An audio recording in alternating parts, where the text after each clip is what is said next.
Y ahora vamos a charlar con Laura, ¿no? Laura Firpo, lo que vos nos contabas. Sí, en realidad, ustedes saben que yo tengo un sitio, un blog que se llama Integrando Medicinas. Y bueno, esto tiene que ver con el camino que vengo recorriendo. Empecé como cirujana, después seguí haciendo medicina familiar con homeopatía unicista, estudié Ayurveda, medicina tradicional china, y ahora en este último tramo del camino, además de un montón de cosas en el medio, este último tramo del camino, hace 4 años que estoy incursionando en la medicina de los pueblos originarios de acá de Latinoamérica. Y el uso de las plantas como medicina es ancestral, ¿no es cierto? Los animales usan plantas para curarse. Cualquiera habrá visto que un gatito, un perrito va al jardín y se purga cuando está mal, ¿no es cierto? Las mismas plantas generan sus propias defensas para curarse. A su vez ellas nutren el suelo, saben cómo absorber el exceso de agua. O sea, hay todo un equilibrio impresionante. El hablar solamente de los principios activos de las plantas, hoy en este momento está sumamente difundido. Cualquier persona puede acceder a cualquier sitio serio en internet y meterse en cualquier sitio de fitoterapia y encontrar los usos, pero siempre se van a encontrar con el uso según la medicina occidental. O sea, el principio activo de cada planta, con su peso, sus miligramos, porque también la planta puede tener, si la usamos en demasía, dosis tóxica, aunque sea una planta que no es tóxica en sí misma. No sé, si vos haces una infusión de paico, por ejemplo, que se da normalmente para los empachos, ¿no? En todo el territorio nacional se utiliza mucho el paico, y sin embargo, si lo cocinás mucho, si lo haces muy concentrado, puede traer lesiones en los organismos, sobre todo de los niños. Entonces tiene dosis y hay que ser cuidadoso con eso. Pero a mí lo que me maravilló cuando empecé a estudiar esto, sobre todo desde la cosmovisión comechingón y quechua, algo de medicina amazónica también estamos incursionando, fue esta mirada que tienen sobre la trama de la vida, de la naturaleza en general. Yo creo que en este momento de gran cambio climático, si tuviésemos que preguntarle a alguien cómo hacer para seguir teniendo buenas cosechas, es a las personas de los pueblos originarios que, a pesar del desmonte, a pesar de todos los desastres que ni siquiera son naturales, son antrópicos, son generados por la actividad del ser humano, ellos siempre están como fijándose y consultando la lluvia, consultando las lunas, consultando cuál es el mejor momento y el más propicio para ir sembrando y plantando. Consultan todo, ¿no es cierto? Tendríamos que reaprender, y también tendríamos que aprender a observar cómo ellos observan, como lo hacía Paracelso cuando hablaba de las signaturas de las plantas, cómo observar el comportamiento de cada planta para, según su crecimiento, para si es expansiva, si es una planta que se contrae, si es una planta que tiene un giro helicoidal en su crecimiento, si tiene determinado color. Bueno, todo eso hace a que uno resuene con determinada dolencia que puede ser curada por esa planta. Generalmente las plantas que crecen alrededor nuestro son las que nos alimentan y nos curan. Por eso es el concepto de territorio, y es tan sagrado el territorio para las comunidades de los pueblos originarios, porque lo que crece a su alrededor es lo que los nutre y lo que los cura.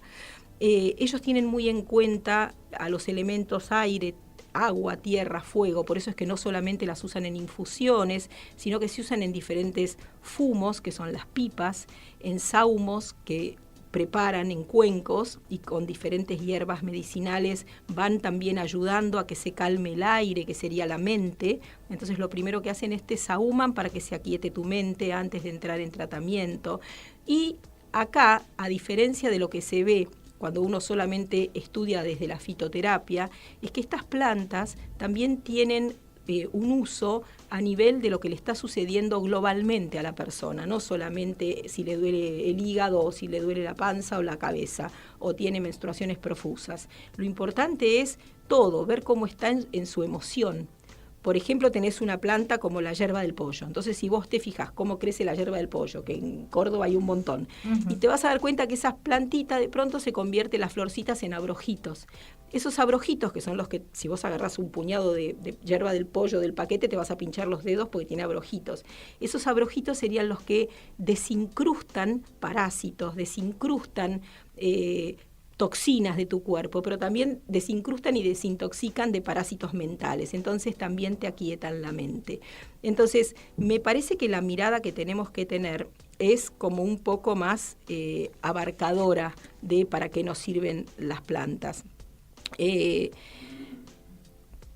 Cuando ellos se acompañan, digamos, acompañan los síntomas, no los tapan. Por eso es que vos ves que un animalito, por ejemplo, cuando se siente mal, lo que le pasa es que se purga. Entonces hay que empezar a leer los síntomas como lo que son, como un cartel de algo que nos está sucediendo adentro. Y a veces, y siempre en realidad, la verdadera curación es a través de la limpieza de toxinas.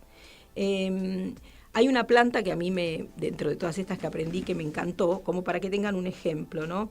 Por ejemplo, la carqueja, que es de uso habitual. La carqueja, uno dice, ay, bueno, me empaché, me cayó mal una comida, tengo mal el hígado. Lo primero que uno hace es una infusión de carqueja.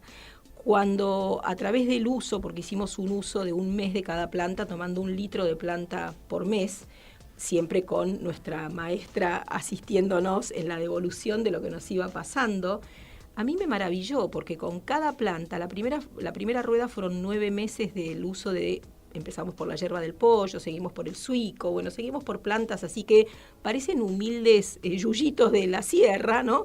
Y cuando trabajamos la carqueja, por ejemplo, es una planta que como es dulce y amarga a la vez, ahí tenías que observar, a ver, bueno, ¿qué ves en esta planta? Nos hacía tomar el té sin saber qué era.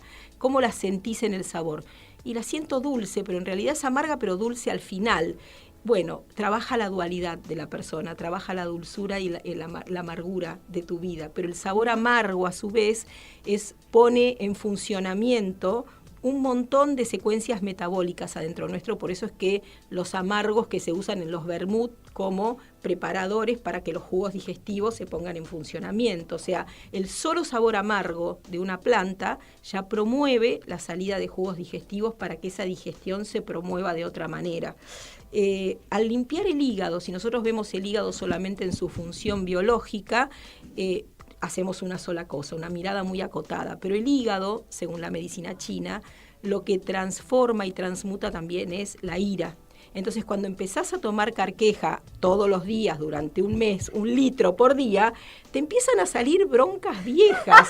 Yo me acuerdo que nuestra maestra nos dijo, avísale a tu compañero que estás encarquejada cuando lo mandes a freír papas. Porque es verdad. ¿Te lo sacás? Te los empezás a sacar. Es impresionante. Empezás a sacar lo que venías negando. Así que, bueno...